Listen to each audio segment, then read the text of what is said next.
안녕하세요. 저는 경기도 시흥 쪽에 카페와 꽃집을 운영 중인 40대 평범한 여자입니다. 10년을 사귄 남자친구와 헤어지고 난 뒤 결혼에 대한 생각을 접고 살던 어느 날 저희 카페에 단골 손님이었던 동생과 친해지고 그 동생의 소개팅으로 남편을 만나게 되었습니다. 제가 돌리고 싶은 순간이 있으면 바로 이 순간이었을까요? 저의 긴 이야기를 여러분들께 들려드리고자 합니다. 1년 전쯤 언니 그 선배 진짜 괜찮아. 내가 언니라서 소개시켜주는 건데 내 주변에도 그 선배 노리는 사람 진짜 많거든. 근데 언니가 너무너무 괜찮아서 내가 선배한테 언니 칭찬을 너무 많이 했다니까. 아, 뭘 그렇게까지. 나 너무 부담되는데. 아, 무슨 부담이야. 그냥 가볍게 한번 만나봐. 동생이 선배라는 사람은 대학교 다닐 때 선배여서 지금까지 친하게 지낸다고 했는데 정말 성실하고 마음씨도 따뜻하고 얼굴도 잘생겨 학교에서 인기가 굉장히 많았다고 하더라고요. 마침 저도 혼자 선배도 혼자니 한번 만나보면 어떻겠냐는 동생의 제안에 저도 은근슬쩍 마음이 가 한번 만나보기로 했습니다. 처음 소개팅 하던 날 잔뜩 긴장한 얼굴로 나온 남편은 저에게 튤립을 하나 건네더라고요. 그러면서 저에게 처음 하던 말이 튤립의 꽃말은 고백이라고 하네요. 이렇게 나와주셔서 감사합니다.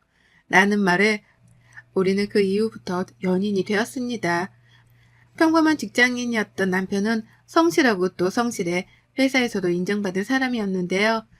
하지만 저는 자영업을 하는 중이고 남자친구는 회사원이다 보니 사실 데이트하는 시간이 잘 맞지 않았습니다.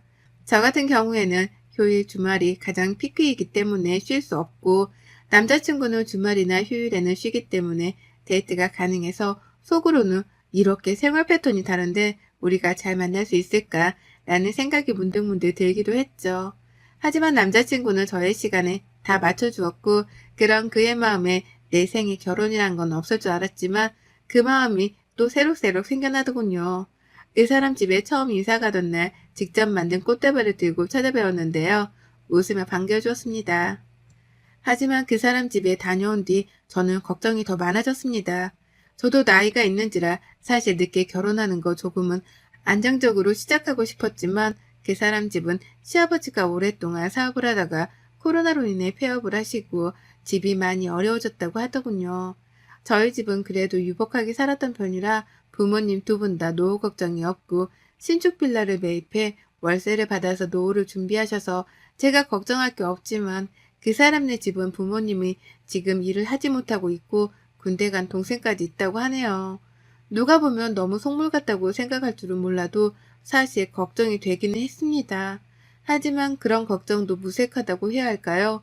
그 사람의 진심 어린 마음에 같이 헤쳐나가면 되겠다 생각을 했고 제가 살고 있던 집에 가전, 가구만 바꿔서 살기로 했습니다.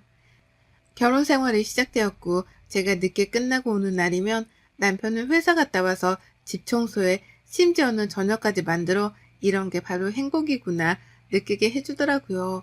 늘 혼자 들어오던 집이었는데 누군가가 나를 맞이해준다는 게 행복하기도 했습니다. 남편이 저에게 잘해줄수록 저도 더 잘해주려고 노력했고 시댁에게도 마찬가지였습니다. 두 분 다 몸이 성치 않으셔서 건강검진을 보약에 전부 다 해드렸는데요. 물론 저에게 늘 미안하고 감사함을 표현하셨습니다. 남편도 그랬고요.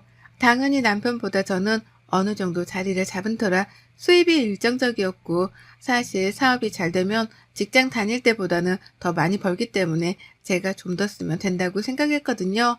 근데 제가 너무 잘해드린 탓이었을까요? 일하고 있으면 들려오는 전화벨 소리와 전화통화 너머에는 늘 어머님의 한숨뿐이었습니다. 어디가 아프다, 저기가 아프다 등등을 하실 때마다 물론 이해는 하지만 제가 어떻게 해드릴 수 있는 게 없잖아요.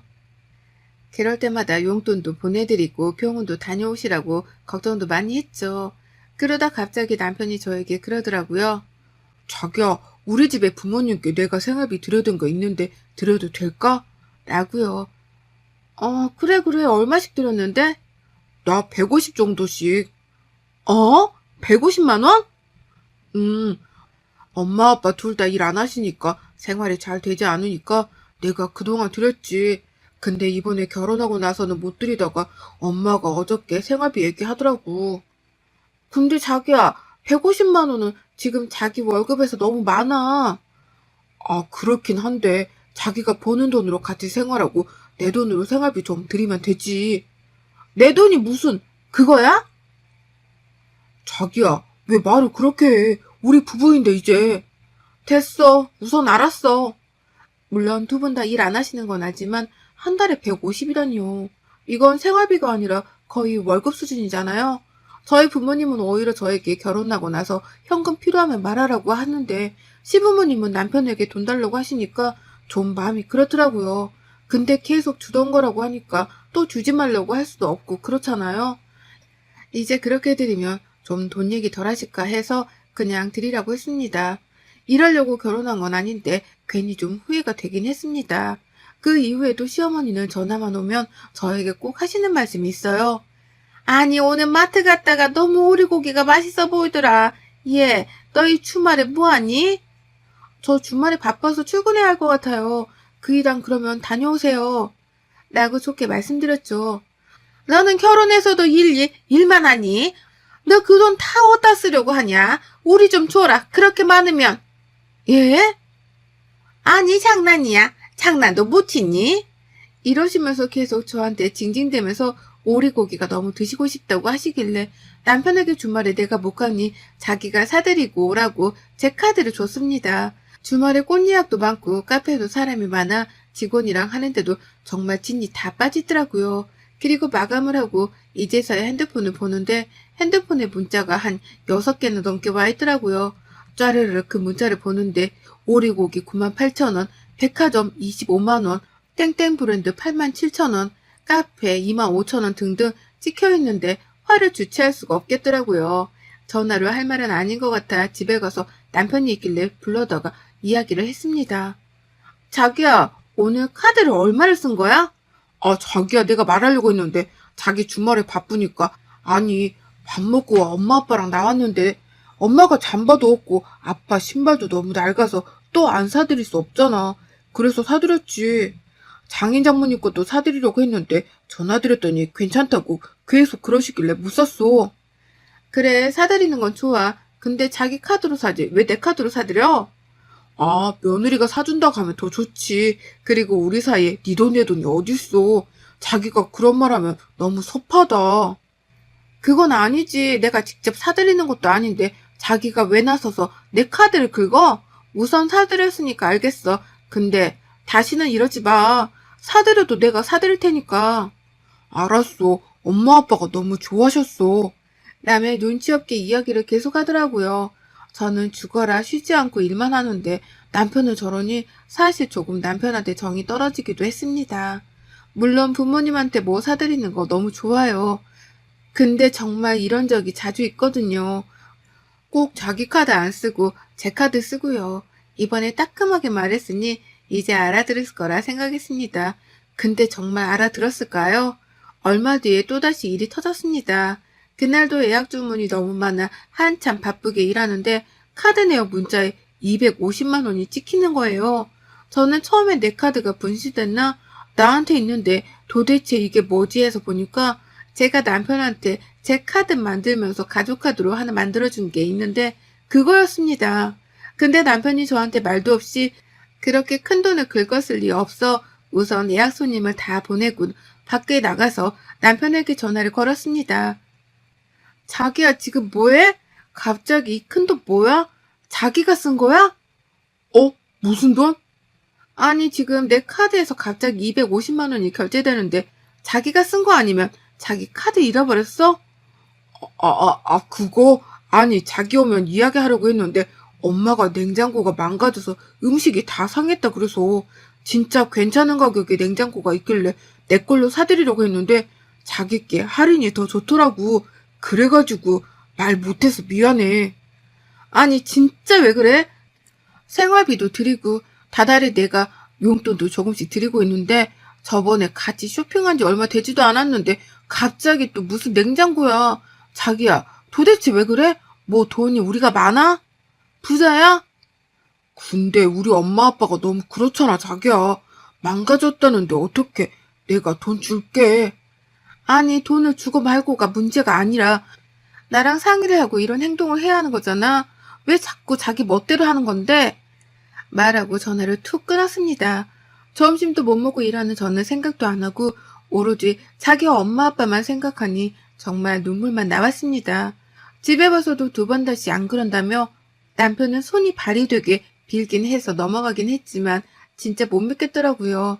제가 또 그러면 그때는 진짜 집 나갈 거라고 엄포를 놓았습니다. 한동안 좀 남편이 잠잠하니 살 것 같더라고요. 지금 생각하니 이게 시작이었던 것 같아요.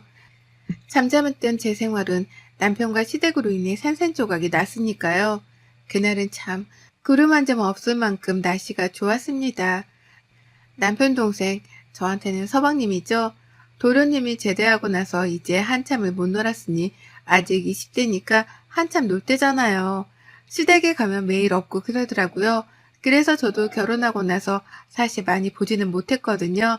근데 남편 말로는 어릴 때 사고를 되게 많이 쳤는데 군대 갔다 오고 나서 많이 철이 들었다고 하더라고요. 저도 그래서 그런가 보다 했고요. 제 앞에서는 말도 잘 안 하고 그냥 꾹뻑 인사만 하길래 되게 조용한 성격일 줄 알았는데 그건 또 아니라고 하대요. 그러다 그날 새벽에 자고 있는데 남편 핸드폰으로 전화벨이 계속 울리더라고요. 처음에는 알람인 줄 알고 왜 알람을 지금 맞췄냐고 끄라고 했는데 보니까 알람이 아닌 거예요. 시어머니 전화길래 남편한테 받아보라고 했는데 전화기 넘어서 들려오는 시어머니의 이야기는 아직도 그날을 상상하면 눈앞이 캄캄해 오네요. 큰애야, 어떡해. 큰일 났어. 지금 엄마 경찰서야. 무슨 소리야? 갑자기 경찰서는 왜 갔어? 아니, 작은 애가 무면허로 친구 차를 운전했는데 사고가 나서 지금 경찰서에 있어. 어떡하니 정말 엄마 손 떨려서 지금 어떻게 해야 할지 모르겠어. 네가 좀 빨리 좀 와줘. 다친 데는 없어? 얘는 괜찮은데 상대방 쪽이 좀 다쳤나 봐. 아씨, 알았어, 갈게. 도련님이 아직 면허가 없는데 친구 차를 자기가 끌어보겠다고 끌고 나가다가 사고가 좀 크게 났나 봐요. 음주운전은 아니었다고 하는데 우선 무면허로 운전한 것 자체가 처벌 대상이 되기 때문에 처벌은 피할 수 없을 것 같다고 경찰서에서 그랬나 봐요. 남편이 불이 나게 달려갔고 저는 우선 집에 있었습니다. 아침이 되어서야 남편이 들어와서 합의하면 처벌은 그렇게 높지 않을 것 같다고 합의를 꼭 해야 한다고 하더라고요. 그래서 제가 물어봤어요. 그럼 합의하려면 어떻게 해야 하냐니까 합의금을 줘야 한대요. 저는 솔직히 합의금이 몇백 정도일 줄 알았어요. 근데 사고 난 차가 우선 외제차이고 그것만으로도 비용이 비싼데 그 사람이 다치는 바람에 합의금을 거의 1,000만 단위로 불렀더라고요. 그래서 그런 돈이 도대체 어디서 나냐고 지분이 있으니까 그걸로 담보대출이라고 그럼 알아보라고 했더니 남편이 하는 말이 정말 어처구니가 없더라고요. 자기야, 자기 적금 들어놓은 거 있잖아. 그거라도 깨서 우선 해결하면 안 될까? 어떡해. 동생 아직 앞길이 창창한데 합의라도 해야지. 무슨 소리야. 그 돈은 어떻게 깨? 그거 가게 확장하려고 모으고 있는 거 뻔히 알잖아. 내가 그 돈 어떻게 모으는지 뻔히 알면서 그런 말을 하냐? 그건 좀 그렇겠지? 알았어. 하고 그 이야기는 더 이상 끝났다고 생각했습니다. 근데 이제는 시어머니까지 합세해. 저한테 그러더라고요. 새아가야, 우리 아들 어쩌니? 네가 한 번만 도와주면 안 되겠니? 우리 중에 그래도 네가 가장 돈을 잘 벌잖니. 어머님, 저도 그런 돈은 어려워요. 가게 하는데 다 쓰기도 했고요. 큰애한테 들어보니 너 들고 있는 적금이 있다던데 그거라도 깨면 안 되겠니? 이 엄마가 한 번만 부탁하자. 다른 곳에 알아보는 것보다 그래도 가족인 네가 빌려주는 게 낫잖니. 제가 빌려드리는 게 아니죠. 그거는 제가 내는 거죠. 그리고 그 돈은 저 가게 이사하려고 모으고 있는 돈이라 어려워요. 너는 어떻게 애가 그렇게 못돼 먹었니? 그럼 네 시동생 깜빵 가게 둘까 둬? 이러면서 소리를 지르시는 거예요. 소리 지르는데 할 말이 없어 전화를 그냥 저도 끊어버렸습니다. 제가 무슨 돈 나오는 기계도 아니고 몇백도 아니고 몇천을 갑자기 달라 하면 누가 그거를 주냐고요. 줄 생각도 없었지만 정말 줄 생각이 있다 해도 시어머니 하는 행동에 치가 떨려 더 주고 싶지도 않았습니다. 그날 저녁 집에서 저녁 식사를 하고 있는데 다짜고짜 시어머니가 저희 집으로 찾아오셨습니다. 그러더니 갑자기 저보고 너는 피도 눈물도 없는 애야. 지금 이 나이 먹은 엄마가 다른 데 가서 돈 구걸해야 네 마음이 편하겠어? 편하겠니? 내가 그렇게 너한테 잘해줬건만 어떻게 가족이라는 사람이 이러냐? 무슨 소리세요? 도대체 잘해드린 건 어머님이 아니라 저죠. 그리고 도련님이 잘못한 거 왜 저희 보고 그러세요? 어머님 지금 사시는 집 팔아서 해주시면 되겠네요. 뭐? 넌 말이면 단 줄 알아? 소리를 고래고래 목청이 떨어지도록 지르시길래 저도 참지 않고 질렀습니다. 제가 왜요? 너 아주 팔찍한 애구나. 어떻게 우리 착한 아들이 너 같은 애를 만나서 이래서 가족의 사람 잘못 들이면 안 된다는 말이 너를 보고 하는 말 같구나 진짜. 그 뒤로 남편이 와서 저보고 그러대요. 뭐 하는 거냐고. 아무리 그래도 엄마가 어른인데 사과드리라고요. 그래서 딱 말했습니다. 제가 그 돈 드릴게요. 근데 위자료로 제가 줄게요. 솔직히 위자료도 주고 싶은 마음 없지만 너무 딱해서 거지 적선한 듯 치고 드리려고요. 이제 더 이상 저 어머니 며느리 이 사람 와이프 안 하겠습니다. 이혼하자 우리. 라고 하니 어머님은 새파랗게 질리고 남편은 왜 그러냐고 계속 빌더라고요. 자기야 왜 그래? 내가 미안해 응? 아니 나는 그냥 너무 속상한데 엄마가 잘못한 거 맞지. 근데 엄마 아빠가 우리 집에 좀 그렇잖아? 그래서 나 한번 말해본 거야. 내가 두 번 다시 그런 얘기 안 꺼낼게. 이혼이라는 단어는 꺼내지 마. 어떻게 헤어져? 헤어지는 게 아니야. 자기야, 내가 자기를 버리는 거지. 착각하지 마. 그렇게 시어머니 보는 앞에서 남편이 가지고 온 짐을 전부 다 트렁크에 싸고 결혼 반지를 빼서 휴지통에 버리고 남편이 레고를 좋아해서 레고를 모았는데 그 레고장에서 레고를 다 꺼내서 산산조각 내버렸습니다. 저의 폭력적인 모습을 보더니 남편이랑 시어머니는 정말 당황을 하더라고요. 그뿐만이 아니라 남편이 제 무릎을 잡고 계속 그러길래 발로 남편의 얼굴을 미안하지만 쳤어요. 그리고 말했죠. 야, 놔. 진짜 맞기 싫으면. 자기야, 왜 그래? 미안해. 무슨 이혼이야, 이걸로. 고작 이걸로? 내가 너네 집 그 그지근성으로 인해 이혼하고 네 하는 행동을 봐. 왜 맨날 내 카드 쓰고 생색은 네가 내냐? 하면서 생수통이 보여 생수통도 던지고 쌩 난리를 쳤습니다. 시어머니가 왜 그러냐고 미안하다고 자기가 좀 헛소리했다고 그러길래 딱 잘라 말씀드렸습니다. 어머님, 저는 어머님도 힘들지만 남편이 더 힘들었어요. 그리고 제가 무슨 호구도 아니고 돈 버는 기계예요. 저는 점심도 못 먹고 일하는데 매일같이 제 카드로 외식하고 쇼핑하고 남편이 주는 생활비에 가전제품에 이제는 합의금까지 달라 하니 무슨 집안이 깡패 집안이에요? 신고할까요? 저 놔두세요. 라고 말하고 남편이랑 시어머니랑 짐을 들고 쫓아냈습니다. 그 뒤로 정말 협의이혼을 준비했지만 남편의 강력한 이혼 결사반대로 변호사 선임해서 소송으로 가려고 합니다. 위자료 준다고 해도 저러니 할 말이 없잖아요. 반년이 넘는 시간 동안 소송을 했고 혼인기간이 짧아 재산 분할권은 아예 주어지지도 못했습니다. 이제 남편이 아니죠. 전 남편이라고 해야 하나요? 전 남편을 울고불고 법정에서도 저를 사랑한다고 개소리를 짓거리길래 웃음만 나오더라고요.